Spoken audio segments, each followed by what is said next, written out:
rápidamente. Sí, tengo algo que decir, porque a ver, bueno, cuando dijo que la gente que habla por la derecha y todo eso, la senadora, yo no me sentía aludida, porque yo francamente no soy de la derecha, o sea, no me sentía aludida, si era hacia mí, pues no. Pero bueno, muy bien, lo que sí tengo que decir es esto, así como usted cree que hay personas de la derecha que hablan muy neciamente, yo también pienso que hay gente en otros lados, no sé si usted se considere de izquierda o de centro o de dónde, pero que también hablan con mucha necedad de cosas que también o desconocen o hablan con mucha desinformación o falta de información al respecto de ellas. A ver, primero que nada, dice la senadora, afortunadamente aquí no hemos visto el colapso de los hospitales que se vio en Italia y en Europa, y aquí sí hemos tenido hospitales. Sí, nada más que, no sé si está usted consciente que no hemos tenido colapso de hospitales, pero aquí tenemos muchos más muertos que allá, ¿verdad? Es decir, aquí el 40% de las personas que ingresan por COVID a un hospital se mueren. Es decir, casi 1 de cada 2. Entonces, nada que ver con las cifras que tienen allá. Nosotros estamos manejando ahorita un índice de letalidad en México de 9.4, ¿verdad? Ese es nuestro índice de letalidad. Mientras que, por ejemplo, en el Reino Unido están manejando un índice de letalidad de 3.6. Entonces, bueno, también eso hay que tomarlo con un grano de sal. A ver, se están enfocando mucho. Tenemos muchas camas y la gente se sigue muriendo. Entonces, senadora, lo que yo digo es que entonces esas camas no sirven de nada. Entonces, no diga que es porque el sistema de salud está deteriorado, es porque se ha hecho una estrategia equivocada para el control de la pandemia, punto. ¿Se han hecho muchos esfuerzos? Posiblemente se han hecho muchos esfuerzos, nada más que tal vez se han hecho los esfuerzos equivocados, porque vamos a decir que querer tener muchas camas y cuidar las camas en lugar de cuidar a los enfermos, pues ha sido definitivamente una estrategia equivocada, porque eso nos ha llevado a tener muchos más muertos y estamos hablando del doble de muertos o más que todos los países europeos. Entonces, vamos a poner, estamos hablando que la Jornada Nacional de Sana Distancia, a ver, es que yo creo que no hay que hablar nada más así por hablar. Necesitamos traer la evidencia científica a la mesa de vez en vez, ¿no? Para no nada más estar hablando al aire. A ver, los encierros masivos son increíblemente costosos para una sociedad. Tienen un costo elevadísimo social y económico. No creo que alguien me pueda decir que eso no es cierto. Es decir, que tienen un costo realmente profundo desde la perspectiva social y económica para un país. ¿Por qué se hacen los cierres masivos? Los cierres masivos indiscriminados se hacen única y exclusivamente como un último recurso de urgencia, de emergencia ante la posibilidad de que miles o decenas de miles de personas mueran inminentemente, ¿no? Ok, muy bien. Pero ¿para qué se hacen los cierres? ¿Para qué? Se hacen los cierres para permitirle tiempo a las autoridades para tomar las medidas que requieren tomar para contener la dispersión de los contagios en la comunidad.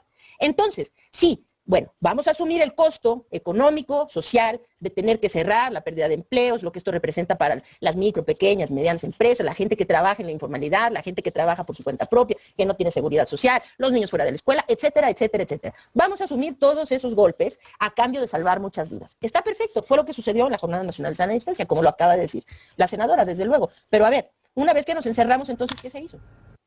Nada. Le doy la respuesta, no se hizo nada, más que reportar cifras. Todo el mundo se encerró y no se hizo nada. Es decir, los contagios en la comunidad siguieron marchando, expandiéndose. En nuestro país se tuvo el tiempo para ampliar la capacidad de pruebas diagnósticas en el país y llevamos 10 meses y es momento que no se ha hecho. Se tuvo el tiempo para tener una estrategia concreta y efectiva de rastreo de contactos, cosa que hasta la fecha no se ha hecho y no tenemos.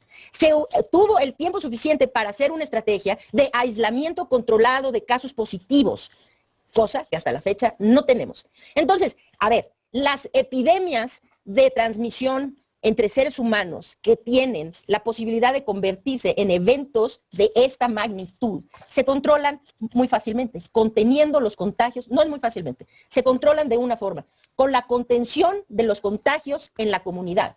Entonces, usted me habla de que han hecho reconversión de hospitales, de que tenemos muchas camas y no hemos visto el colapso de los hospitales y todo esto. Sí, oiga, pero esa no es la forma de salvar vidas, ¿no?